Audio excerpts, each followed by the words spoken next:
ইয়াৰ পিছত আছে সভাৰ উদ্দেশ্য ব্যাখ্যা। সভাৰ উদ্দেশ্য ব্যাখ্যাটো ময়ে কৰিব লাগিব, যিহেতু আমাৰ পূৰ্বৰ সম্পাদকজন আজি অনুপস্থিত। যোৱাকালি তেখেতে ফোনযোগে কৈছে যে গুৱাহাটীত আহিলোঁ মই, গতিকে আপোনালোকে চলাব। এতিয়া সেই সূত্ৰেদি উদ্দেশ্য ব্যাখ্যাটো মই কৰিব গৈছোঁ।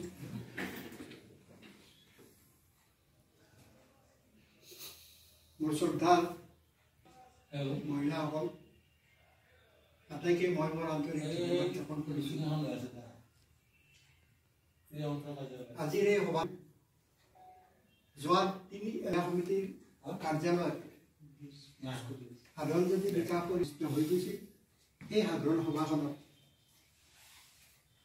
আমি নতুন কমিটি গঠন কৰিলোঁ আৰু এই কমিটিখনৰ শপত গ্ৰহণৰ কাৰণে আৰু আমি চাহ চিনাকি হোৱাৰ কাৰণে আপোনালোকৰ তৰফৰ পৰা পৰিষদৰ আমি কি আঁচনি ল'ম, কেনেকৈ আমি আগবাঢ়িম, এই সাধাৰণ জ্যোতি বিকাশ পৰিষদ এটা বৃহৎ সংগঠন, এই সংগঠনটোক আগুৱাই নিয়াৰ কাৰণে আমি কি আমি হাতত ল'ম পৰৱৰ্তী সময়ত ইত্যাদি বিষয়ত আলোচনা কৰাৰ কাৰণে আজিৰ এই সভাখন আহ্বান কৰা হৈছে।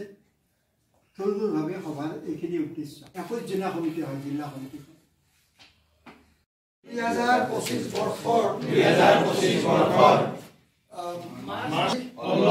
ৰবিবাৰে মই শ্ৰী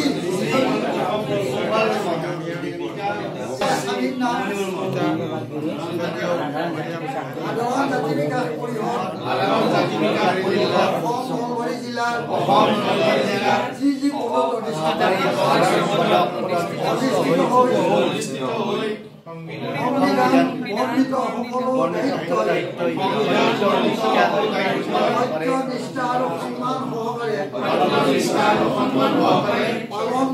পালন কৰি নিজকে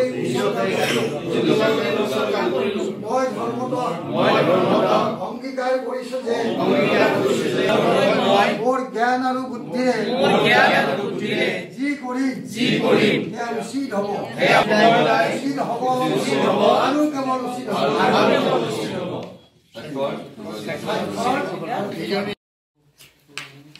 দিলীপ বৰ্মা, শৈলেন্দ্ৰ গোস্বামী, জাগৰা নপ্তিবাদা অহা যি 2 বছৰীয়া সমিতিখন আছে সেই সমিতিত অন্তৰ্ভুক্ত হৈছে। আৰু আমি নিশ্চিতভাৱে আশা প্ৰকাশ কৰিছোঁ যে আমাৰ প্ৰাক্তন সভাপতি, সাধাৰণ জাতি বিকাশ পৰিষদৰ প্ৰাক্তন সভাপতি খগেন্দ্ৰনাথ গোস্বামী, জিতেন্দ্ৰনাথ শৰ্মা ডাঙৰীয়াসকলে তেখেতসকলে যিধৰণে সাধাৰণ জাতি বিকাশ পৰিষদৰ যি উন্নতিৰ হকে যি কাম কৰি গৈছিল, তেখেতসকলে সেই কাম বাটটো আমাক দেখুৱাই দি গৈছে। আৰু নিশ্চিতভাৱে এইবেলি যি 2 বছৰৰ বাবে আমাৰ যি সমিতিখন তৈয়াৰ কৰা হৈছে, আমাৰ বিভিন্নজন ব্যক্তি ইয়াত উপস্থিত আছে আজি শপত গ্ৰহণ অনুষ্ঠানত।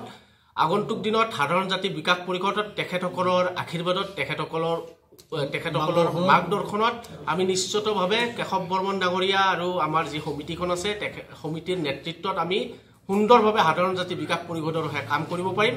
আৰু আপোনাক বিশেষভাৱে ধন্যবাদ জনাইছোঁ যে আজিৰ এই শপত গ্ৰহণ অনুষ্ঠানত আপুনি আমাৰ প্ৰচাৰ প্ৰসাৰৰ বাবে আহি যি উপস্থিত হ'ল, আপোনাক আন্তৰিকতাৰে ধন্যবাদ জ্ঞাপন কৰিছোঁ। আৰু আপোনালোকৰ সহযোগিতা আগন্তুক দিনতো কামনা কৰিছোঁ, যাতে সাধাৰণ জাতি বিকাশ পৰিষদৰ যি সমস্যা আছে, যি সাধাৰণ জাতি বিকাশ পৰিষদে কৰিবলগীয়া যিখিনি কাম আছে, আমি যাতে আপোনালোকৰ সহযোগৰ মাধ্যমেৰে আমি কৰিব পাৰোঁ। নলবাৰী জিলা সাধাৰণ জাতি বিকাশ পৰিষদৰ 21 জনীয়া কমিটিয়ে ইয়াত শপত গ্ৰহণ অনুষ্ঠানত যোগদান কৰিলে আৰু সকলোৱে শপত গ্ৰহণ কৰিলে। আৰু ইয়াৰ নেতৃত্ব ল'লে আমাৰ প্ৰাক্তন সভাপতি জিতেন্দ্ৰনাথ শৰ্মা দেৱে আমাক শপত গ্ৰহণ কৰোৱালে। লগতে আমাৰ যোৱা আগৰ কালৰ সভাপতি খগেন্দ্ৰনাথ গোস্বামী ডাঙৰীয়াই সহযোগিতা কৰিলে। আৰু আমাৰ লক্ষ্য আৰু উদ্দেশ্য হ'ল কি, আমাৰ মূল লক্ষ্য হ'ল দুখীয়াৰ কোনো জাতি নাই, মেধাৰ কোনো জাতি নাই। দুখীয়াজনে সহায় পাব লাগে আৰু মেধাই সুবিধা পাব লাগে। বৰ্তমান চৰকাৰে যিবিলাক বিভিন্ন হেৰিবিলাক কৰি পেলাই হেৰি কৰিছে, সেইবিলাকৰ আমি বিৰোধিতা নকৰোঁ। বিভিন্ন জাতি জনগোষ্ঠীয়ে যিবিলাক দাবীৰ কাৰণে আগবাঢ়িছে, আমি তেওঁলোকক সহযোগিতা কৰা নাই আৰু তেওঁলোকৰ বিৰোধো নকৰোঁ। কিন্তু আমি এটা বিচাৰোঁ যে যিজন দুখীয়া, যি জাতিৰে হওক, যি গোষ্ঠীৰে হওক, সেই দুখীয়াজনে সুবিধা পাব লাগে আৰু যি মেধাৰ ভিত্তিত সকলোবিলাক সুবিধা পাব লাগে সেইটো আমাৰ লক্ষ্য আৰু উদ্দেশ্য Stay informed, stay ahead. News NE 365